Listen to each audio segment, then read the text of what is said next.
Tada, അവള് നിന്നെയല്ലേ നോക്കിയത്? ഏയ് പോടാ, നിന്നെ തന്നെ നാളെ കൈ കാണിക്കുന്നത്.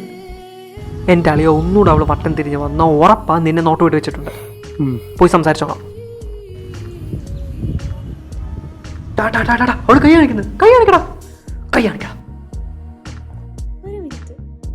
വിളിക്കുന്നു, ചെല്ലടാ. ഞാൻ കുറച്ച് ദിവസമായി ചേട്ടനെ ശ്രദ്ധിക്കുന്നു. സത്യം പറഞ്ഞ ചേട്ടനെ കാണുമ്പോൾ എനിക്ക് വീടേ മിസ് ചെയ്യുന്നില്ല.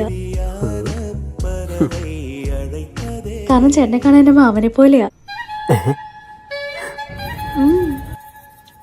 മാമനോ? ഇത് പണയാനാണോ എന്നെ വിളിച്ചത്? ആ ലെഫ്റ്റിലിരിക്കുന്ന ചേട്ടനെ ഒന്ന് പരിചയപ്പെടുത്തി തരുമോ?